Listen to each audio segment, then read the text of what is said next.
le symbole et l'emblème d'un grand pays. Il est l'emblème des États-Unis. On l'appelle le pigargue à tête blanche, l'aigle pêcheur. On l'appelle pigargue parce que c'est un pêcheur. Son alimentation, ce sont les poissons. Il pèse 4 kilos, il est capable de sortir de l'eau un poisson de 4 kilos. Vous voyez que de là où il refuse d'aller sur Stella. C'est pas par caprice, c'est juste que Stella n'a pas calculé le vent. L'oiseau va décoller et se poser face au vent, sur une petite espace comme ici, pour faire un virage, il lui faudrait beaucoup plus de distance. Il va systématiquement refuser de voler avec le vent qu'il pousse. Si on est face au vent, l'oiseau va venir tout de suite et se poser tout en douceur.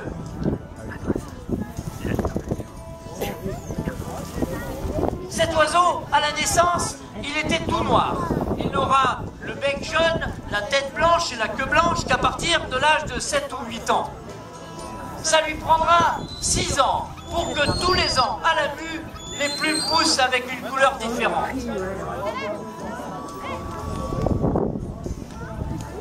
Atala a 13 ans. Il va vivre une quarantaine d'années. Cet oiseau est capable de résister à des vents très forts. Quand le vent est très fort, c'est que l'océan est souvent déchaîné. L'oiseau ne peut plus pêcher à ce moment-là. Alors, grâce au vent violent, à son envergure et à sa puissance, eh bien, il va pouvoir se nourrir avec les mouettes et les goélands. Quand en hiver, les lacs et les rivières sont couvertes de glace et ne pourra plus pêcher, il chassera les lapins et les lièvres.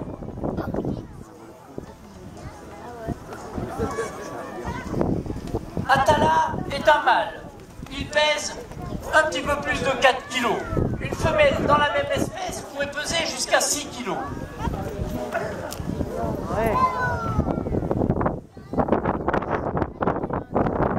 Cet oiseau a une vision qui lui permet de repérer le poisson à la surface de l'eau. Vous vous êtes tous amusés à essayer de jeter un caillou ou d'essayer de piquer un oiseau, un poisson qui est à la surface de l'eau. On le rate, l'eau fait prisme. L'œil de l'oiseau, lui, va lui permettre de voir le poisson à la place exacte qu'il a dans le milieu aquatique. Il n'ira pas sous l'eau pour le pêcher, il va l'attraper quand il est à la surface de l'eau. Les Indiens d'Amérique ne vénéraient pas des dieux, ils vénéraient les esprits. Le grand esprit de la nature s'appelait chez eux Wakatonka. Et il était représenté sur Terre par ce grand oiseau à la tête blanche.